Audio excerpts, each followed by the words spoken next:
മണ്ണപ്പന്റെ ആയുധങ്ങളൊക്കെ അവിടെ ഇന്നും ഉണ്ട്. എല്ലാം കാണാൻ എല്ലാം കാണാൻ പറ്റും.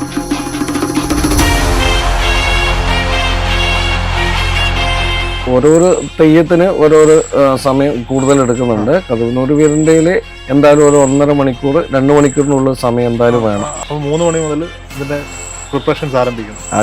5 മണിക്ക് ആരംഭിച്ചാൽ എത്ര മണിക്കാണ് ഇത് അവസാനിപ്പിക്കുക? അത് വൈകുന്നേരം എന്തായാലും 5 മണി 7 മണി 8 മണിയൊക്കെ ആവും. ഇത്രയും സമയം ജലപാനം ഒന്നുമില്ല.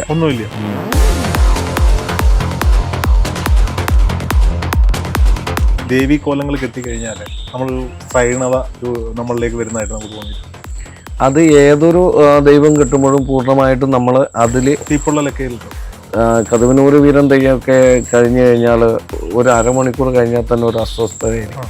ഇപ്പം ഈ തെയ്യം എന്നൊക്കെ പറയുന്നത് നമ്മുടെ രാവിലെ 5 മണിക്ക് ഇറങ്ങുന്നത് തല മുഴുവൻ കെട്ടി വന്ദനം ചെയ്ത് ഇതിൻ്റെ ഉള്ളിൽ അന്ന് പ്രവർത്തിക്കുന്നുണ്ടോ എന്ന് പോലും നമുക്ക് അറിയില്ല. രാവിലെ 5 മണി മുതൽ വൈകിട്ട് 5 മണി വരെ 12 മണിക്കൂർ സമയം ഒരു മനുഷ്യനായി പിറന്ന ഒരാൾക്ക് ജലപാനമില്ലാതെ ഇത്രയും വലിയ ആടയാഭരണങ്ങളും മുഖത്തെഴുത്തും തീയുടെ ചൂട് മറ്റു സാഹചര്യങ്ങളിൽ കായികാഭ്യാസവും കലയും പാട്ടും ഒക്കെ ആയിട്ട് നിൽക്കാൻ പറ്റുക എന്ന് പറയുന്നത് എനിക്ക് ചിന്തിക്കാൻ പറ്റുന്നതാണ്.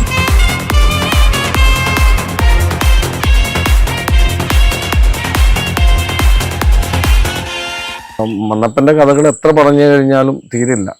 ഈ കതിവനൂർ വീരന്റെ തോറ്റം എന്ന് പറയുന്നത് ആദ്യം ഇതിന്റെ അഭ്യാസ കാര്യങ്ങൾ മണ്ണപ്പനാണ്, പിന്നീട് കതിവനൂർ വീരനാണ്. അത് കതിവനൂർ എത്തിയതിന് ശേഷമാണ് കതിവനൂർ വീരനായിട്ട് പോകുന്നത്. പിന്നീട് ദൈവസങ്കല്പമാണ്. മല കയറി ചുരം കയറിയ ദൈവം തിരിച്ചു വരുമ്പോൾ അത് ദൈവമായിട്ട് അങ്ങോട്ട് പോകുമ്പോൾ മനുഷ്യനാണ്. പക്ഷെ ആ വഴികളും കാര്യങ്ങളും ഒക്കെ ഇന്ന് കതിവനൂരെ സ്ഥലങ്ങളൊക്കെ അവിടെ ഉണ്ട്. മണ്ണപ്പന്റെ ആയുധങ്ങളൊക്കെ അവിടെ ഇന്നും ഉണ്ട്. എല്ലാം കാണാൻ എല്ലാം കാണാൻ പറ്റും. അവിടെ ഈ കാഞ്ഞിരത്തറ മുതൽ എല്ലാം ഈ മണ്ണപ്പൻ നടന്നു പോയ എല്ലാ കാഞ്ഞിരത്തറയിൽ നിന്ന് പിന്നെ എങ്ങോട്ടേക്കാണ് പോയത്? ഒരുപാട് സ്ഥലങ്ങളിലൂടെ ശ്രീകണ്ഠാപുരം, അങ്ങനെ അമ്മക്കോട്ടം, പട്ടികക്കല്ല്, അങ്ങനെ പറയുന്ന എല്ലാതെ അവസാനം എത്തുന്നത് കുടകിലേക്ക് എത്തി. അപ്പോൾ കുടകിലേക്ക് എത്തുന്ന ഇതിന്റെ കഥകൾ ഏകദേശം ഒരു 7 മണിക്കൂറോളം പറഞ്ഞു തീർന്നാലും തീരില്ല. ഈ മണ്ണപ്പന്റെ ബാല്യം മുതലുള്ള കഥ, വീരനാകുന്നത് വരെയുള്ള കഥ പറയും. എല്ലാം ഉണ്ട്. കിട്ടുമ്പോൾ അത് തലേ ദിവസം ഈ മണ്ണപ്പന്റെ പിന്നെ ഈ തോറ്റം പാട്ടുകൾ 4 പേര് ഈ തോറ്റം പാട്ടുകൾ പൂർണ്ണമായിട്ട് ചൊല്ലി തീർക്കണം. ഈ കഥകൾ മുഴുവനായിട്ട് ദൈവമാവുന്നത് വരെയുള്ള പാട്ട് വേറെ കലാകാരന്മാരാണോ? അതെ. അതിന് വേറെ 4 പേരുണ്ടാവും. ഇത് മുഴുവൻ രാവിലെ തെയ്യം ഇറങ്ങിക്കഴിഞ്ഞു കഴിഞ്ഞാൽ ഈ തെയ്യം കെട്ടിയ ആള് വൈകുന്നേരം ആകുമ്പോഴേക്കും ഒറ്റക്ക് ചൊല്ലി തീർക്കും വേണം. രാത്രി മുതൽ 4 പേര് ചേർന്ന് ചൊല്ലുന്നത് പകലുകൊണ്ട് ചൊല്ലി തീർക്കണം, ഒറ്റക്ക് ചൊല്ലി തീർക്കണം. എൻ്റെ ഒരു സംശയമാണ്, നമ്മൾ രാവിലെ തെയ്യക്കോലം കെട്ടി കാവിലേക്ക് ഇറങ്ങുന്നതിന് മുമ്പ് ഒരുപാട് സമയത്തെ പരിശ്രമമാണല്ലോ, മുഖത്തെഴുത്തും ചമയങ്ങളും കാര്യങ്ങളും ഒക്കെ. എത്ര സമയം എടുക്കും? ഇപ്പോൾ കതിവനൂർ വീരനാണ് കെട്ടുന്നതെങ്കിൽ നമുക്ക് മുഖത്തെഴുത്തിനും ചമയത്തിനൊക്കെ ആയിട്ട് ഏകദേശം എത്ര സമയം എടുക്കും? ഓരോരോ തെയ്യത്തിന് ഓരോരോ സമയം കൂടുതൽ എടുക്കുന്നുണ്ട്. കതിവനൂർ വീരൻ്റെയിൽ എന്തായാലും ഒരു 1.5 മണിക്കൂർ 2 മണിക്കൂറിനുള്ളിൽ സമയം എന്തായാലും വേണം. അപ്പോൾ ഈ 2 മണിക്കൂർ കൊണ്ട് ചായം തേച്ച് കോലം കെട്ടി നമ്മൾ കാവിലേക്ക് കളത്തിലേക്ക് ഇറങ്ങിക്കഴിഞ്ഞാൽ ആ ദിവസം മുഴുവൻ രാവിലെ എത്ര മണിക്ക്, ഏകദേശം എത്ര മണിക്കാണ്? 5 മണിയാകുമ്പോൾ വെളുപ്പിന് 5 മണിക്ക് തുടങ്ങണം. അപ്പോൾ 3 മണി മുതൽ ഇതിന്റെ പ്രിപ്പറേഷൻസ് ആരംഭിക്കണം. 5 മണിക്ക് ആരംഭിച്ചാൽ എത്ര മണിക്കാണ് ഇത് അവസാനിപ്പിക്കുക? അത് വൈകുന്നേരം എന്തായാലും 5 മണി 7 മണി 8 മണിയൊക്കെ ആവും. ഇത്രയും സമയം ജലപാനം ഒന്നുമില്ല. അപ്പൊ ഇത് കുറച്ച് കായികാഭ്യാസങ്ങൾ കൂടി ആവശ്യമായിട്ടുള്ള കലാരൂപമാണല്ലോ.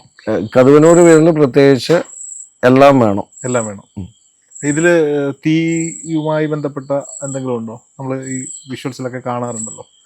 അത് ചൂട്ട വെളിച്ചം എന്നാണ്. നമ്മുടെ കുരുത്തോല, ഉണങ്ങിയ കുരുത്തോലന് ഓലയെ കെട്ടിയിട്ട് ചൂട്ട് വെളിച്ചാണ് ഇന്ന് പ്രധാനപ്പെട്ട ഒരു വെളിച്ചമായിട്ട്. ആ തെയ്യത്തിന്റെ പ്രധാനപ്പെട്ട സമയങ്ങളിലൊക്കെ ചൂട്ട് വെളിച്ചം ഉണ്ടാവും. അതുപോലെ തെയ്യം ഇറങ്ങിക്കഴിഞ്ഞു കഴിഞ്ഞാൽ 5 മണിക്ക് തെയ്യം ഇറങ്ങുന്ന സമയത്ത് പന്തത്തിന്റെ 64 പന്തങ്ങൾ കുത്തിയ ഒരു ചെമ്മരത്തി തറ എന്ന് പറയുന്ന ആ തറക്ക് ചുറ്റും ഇതിന്റെ പന്തത്തിന്റെ വെളിച്ചങ്ങളും ഉണ്ടാവും. അപ്പൊ ഈ തീയിലൂടെയൊക്കെ ചാടുന്ന തെയ്യങ്ങൾ കണ്ടിട്ടുണ്ട്. അത് ഏത് വിഭാഗത്തിൽപ്പെടുന്ന തെയ്യങ്ങളാണ്? ഒന്ന് വണ്ണാൻ സമുദായം കെട്ടുന്ന ഒരു തെയ്യം കണ്ടനാറുകൾ എന്ന് പറയുന്ന ആ തെയ്യാണ് ഈ തീയിലെ കൂടെ ഓടുന്നത്. അതുപോലെ പെരുമലയൻ സമുദായത്തിൽപ്പെട്ട തെയ്യങ്ങൾ വലിയ കൂമ്പാരമുള്ള കനലിലൊക്കെ തുള്ളിയിട്ടൊക്കെ ചെയ്യുന്നതുണ്ട്. ഈ നമ്മൾ കണ്ടിട്ടുണ്ട് വലിയ കനലുണ്ടാക്കി കനലിൽ പോയിട്ട് കാലൊക്കെ എടുത്ത് പുറത്ത് വെച്ച് ഇങ്ങനെ ശയിക്കുന്ന തെയ്യക്കോലങ്ങൾ കണ്ടു. അങ്ങനെയൊക്കെ ഉണ്ട്. അത് ഇത് മലയ സമുദായത്തിൽപ്പെട്ട അവരുടെ കോലങ്ങളാണ്. ഈ കണ്ടനാർ കേളൻ സതീശേട്ടൻ കെട്ടാറില്ലേ? ഉണ്ട്. സതീശേട്ടൻ കെട്ടുന്ന തെയ്യക്കോലങ്ങൾ ഏതൊക്കെയാ? പ്രധാനപ്പെട്ടത് കണ്ടനാർ കേളൻ, കതുവന്നൂർ വീരൻ, മുത്തപ്പൻ, കക്കറ ഭഗവതി അങ്ങനെയുള്ള തെയ്യങ്ങളാണ്. ഓക്കെ. ഈ ഭഗവതി കോലങ്ങളും ആൺകോലങ്ങളും കെട്ടുമ്പോൾ തമ്മിലുള്ള വ്യത്യാസം എന്തൊക്കെയാ? നമ്മുടെ മുഖത്ത് തന്നെ നമ്മുടെ രൂപങ്ങളെ മാറ്റിയെടുക്കാൻ വേണ്ടിയിട്ട് പറ്റും. അത് ഓരോരോ തെയ്യത്തിന് രൗദ്ര ഉള്ള തെയ്യങ്ങളുണ്ട്. അപ്പോൾ രൗദ്ര വേഷമണിയുന്ന തെയ്യത്തിന് അതുപോലെയുള്ള മുഖത്തെഴുത്തായിരിക്കും. മുഖത്തെഴുത്തിന് പല പേരുകളുണ്ട്. കതുവനൂർ വീരൻ്റെതുകൊണ്ട് നാഗം താഴ്ത്തെഴുത്ത് എന്നാണ് പറയുന്നത്. നാഗം താഴ്ത്തെഴുത്ത് എന്ന് പറയുന്നത്.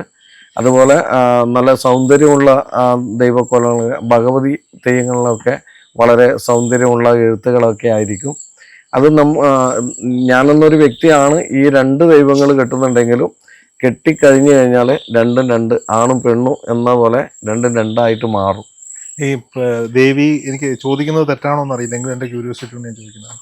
ദേവി കോലങ്ങൾ കെട്ടിക്കഴിഞ്ഞാൽ നമ്മളൊരു സ്ത്രൈണത നമ്മളിലേക്ക് വരുന്നതായിട്ട് നമുക്ക് തോന്നിയിട്ടുണ്ടോ? അത് ഏതൊരു ദൈവം കിട്ടുമ്പോഴും പൂർണ്ണമായിട്ടും നമ്മൾ അതിൽ ലയിച്ചെങ്കിൽ മാത്രമേ അത് പൂർണ്ണതയിൽ എത്തിക്കാൻ പറ്റുള്ളൂ. ഒരു കോലധാരിയെ സംബന്ധിച്ചിടത്തോളം വ്രതാനുഷ്ഠാനങ്ങൾ പ്രധാനമാണ്. അതുപോലെ തന്നെ ആ കെട്ടുന്ന ദൈവം ഏതാണെന്ന് പൂർണ്ണമായിട്ടും നമുക്ക് ബോധ്യപ്പെടണം. എങ്കിൽ മാത്രമേ ആ രൂപത്തിലേക്ക് മാറാൻ വേണ്ടിയിട്ട് പറ്റുള്ളൂ. അത് സ്ത്രീ കോലാണെങ്കിൽ അത് ഞാൻ സതീഷ് അല്ല, ഇന്ന ദൈവമാണ്. ആ ഒരു ഇത് നമ്മുടെ മനസ്സിനെ ദൈവത്തിൽ നിന്ന് ആവാഹിച്ച് എടുത്ത് വെക്കണം. സതീശേട്ടൻ, ഞാൻ ചോദിക്കട്ടെ, സതീശേട്ടൻ ഇപ്പൊ നമ്മളിപ്പോൾ ഇരിക്കുന്ന സമയത്ത് സതീശേട്ടൻ്റെതായ ജോലികളുണ്ട്, ബിസിനസ്സുകളുണ്ട്, കാര്യങ്ങളൊക്കെ ഉണ്ട്. തെയ്യക്കാലം ആയി കഴിഞ്ഞാൽ പിന്നെ ഭഗവാനാണെങ്കിൽ ഭഗവതി ആവുകയാണ് തെയ്യക്കോലം കഴിഞ്ഞാൽ. ഇതിൽ നിന്ന് ഇറങ്ങി നോർമൽ ലൈഫിലേക്ക് വരുമ്പോൾ ഒരു ഒരു ഒരു നമുക്ക് ചിന്തിക്കാൻ പറ്റാത്തതിൻ്റെ അപ്പുറത്തേക്ക് ഇപ്പോൾ അങ്ങൊക്കെ കുറേ കാലം കൊണ്ട് ഇത് ചെയ്ത് പാരമ്പര്യമായി അച്ഛനപ്പന്മാരുടെ കാലം തൊട്ട് കണ്ടുകയും പിന്നീട് പാരമ്പര്യമായി കൈമാറി വന്നതുമാണ്. അപ്പോൾ ഭഗവതിയിൽ നിന്ന് പെട്ടെന്നൊരു ഒരു സമയം കഴിയുമ്പോൾ മനുഷ്യനായി മാറുന്നു. ആ ഒരു വ്യത്യാസം എങ്ങനെയാണ് ഉൾക്കൊള്ളാൻ സാധിക്കുക? അതിപ്പോൾ പൂർണ്ണമായിട്ട് നമുക്കും അറിയുന്നില്ല എന്താണെന്നുള്ളത്. ഈ ദൈവത്തിൻ്റെ ഒരു കോലം ധരിച്ചു കഴിഞ്ഞാൽ നമ്മളല്ലാതായിട്ട് മാറുന്നുണ്ട്. അതെങ്ങനെ പറഞ്ഞറിയിക്കാൻ പറ്റും നമുക്ക് അറിയില്ല. അത് പൂർണ്ണമായിട്ട് അതിലത്തേക്ക് ലയിച്ചു. പക്ഷെ ആ സമയത്ത് നമുക്ക് വലുതായിട്ട് വേദനകളോ അങ്ങനെയുള്ള കാര്യങ്ങളോ ഒന്നും നമുക്ക് ബോധ്യമാവില്ല. ഇതൊക്കെ കഴിയുന്ന സമയത്തായിരിക്കും പൂർണ്ണമായിട്ടും ശാരീരികമായിട്ടും മാനസികമായിട്ടുള്ള പ്രയാസങ്ങളും കാര്യങ്ങളൊക്കെ ഉണ്ടാവാറുണ്ടോ? തീർച്ചയായിട്ടും ഉണ്ടാവും. തീപ്പൊള്ളലൊക്കെ കതുവനൂർ വീരൻ തെയ്യമൊക്കെ കഴിഞ്ഞു കഴിഞ്ഞാൽ ഒരുപക്ഷെ നമ്മുടെ തലയിൽ തന്നെ ഒരു ചെറിയ റിവണ് കെട്ടിയിട്ട് നമുക്ക് ഒരു അരമണിക്കൂർ കഴിഞ്ഞാൽ തന്നെ ഒരു അസ്വസ്ഥതയായിരിക്കും. ഇപ്പം ഈ തെയ്യം എന്നൊക്കെ പറയുന്നത് നമ്മുടെ രാവിലെ 5 മണിക്ക് ഇറങ്ങുന്നത് തല മുഴുവൻ കെട്ടി വന്ദനം ചെയ്ത് അതിനുശേഷം ഇതിൻ്റെ ഉള്ളിൽ അന്ന് പ്രവർത്തിക്കുന്നുണ്ടോ എന്ന് പോലും നമുക്ക് അറിയില്ല. അവിടെ മൊത്തം ഒന്ന് മരവിച്ചു പോയി, നരവ് അടക്കം മരവിച്ചു പോകുന്ന അവസ്ഥയിലേക്കാണ് ഉണ്ടാവുക. ഇതൊക്കെ കഴിഞ്ഞ് നമ്മുടെ ഈ വന്ദനങ്ങളൊക്കെ അഴിക്കുന്ന സമയത്ത് ഉണ്ടാകുന്ന ഒരു സുഖം പറഞ്ഞറിയിക്കാൻ വേണ്ടിയിട്ട് പറ്റില്ല.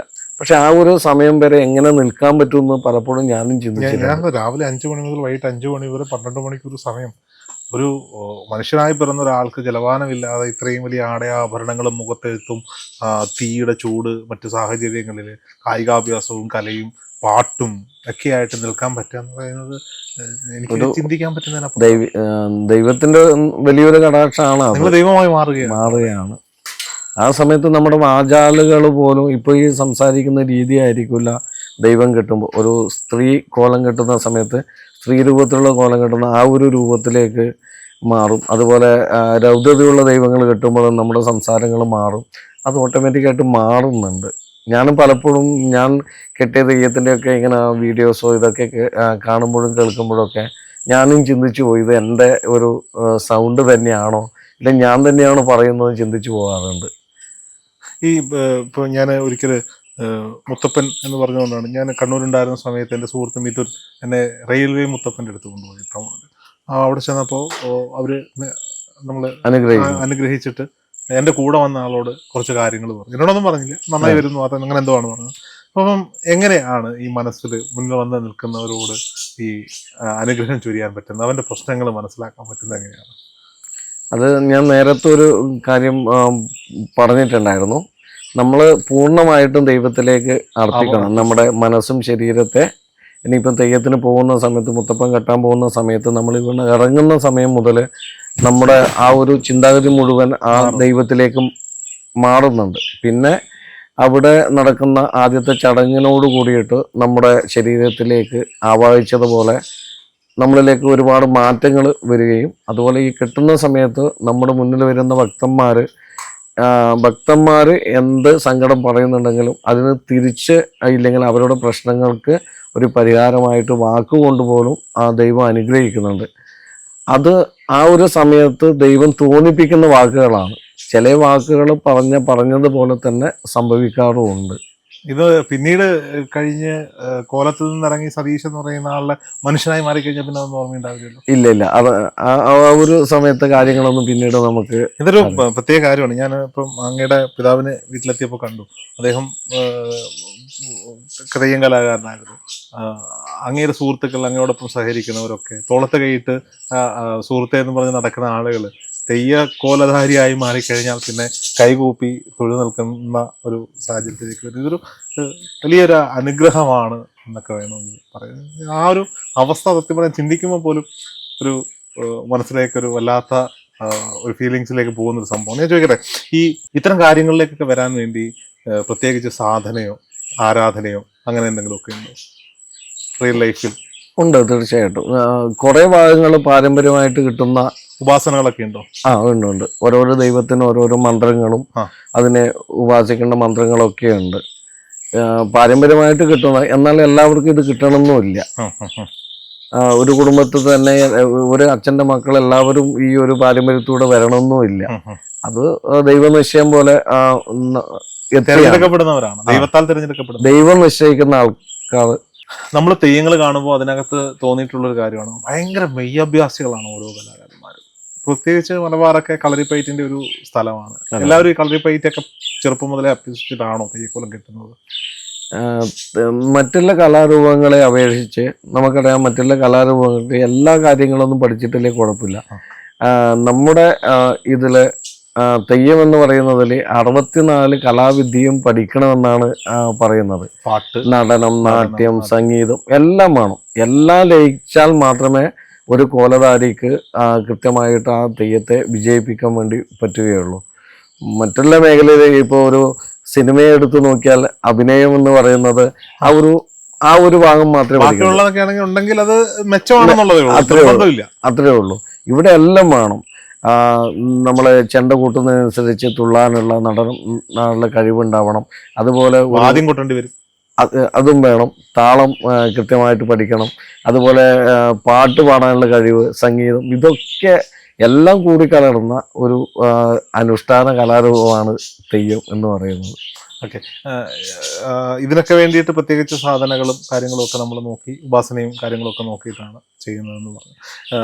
അപ്പം എൻ്റെ ഒരു സംശയമാണ്, ഇതിനുള്ള പാട്ടുകൾ അല്ലെങ്കിൽ ചൊല്ലുകളൊക്കെ ഉണ്ടാവുമല്ലോ, എന്താണ് പറയുന്നതെന്ന് എനിക്കറിയില്ല. തോറ്റം ഇതൊക്കെ ചെറുപ്പം മുതലേ അച്ഛനിൽ നിന്ന് പഠിച്ചതാണോ, അതോ വാമൊഴിയായി പഠിക്കുന്നതാണോ വരമൊഴിയായി പഠിക്കുന്നതാണോ? കുറേ ഭാഗങ്ങൾ കേട്ടു പഠിക്കുന്നതാണ്. നമ്മുടെ ചെറുപ്പം മുതൽ തെയ്യത്തിൻ്റെ അണിയറ എന്ന് പറയുന്നത്, തെയ്യത്തിൻ്റെ അണിയറയിൽ പോയിട്ട് അച്ഛനൊക്കെ ചെയ്യുന്നതും അവർ പാടുന്നതൊക്കെ കേട്ടും കുറേ ഭാഗങ്ങൾ എഴുതി പഠിക്കും. ഓരോരോ തെയ്യത്തിന് ഒരുപാട് അതിൻ്റെ ഐതിഹ്യങ്ങളുള്ള തോറ്റങ്ങളാണ് ഉണ്ടാവുക.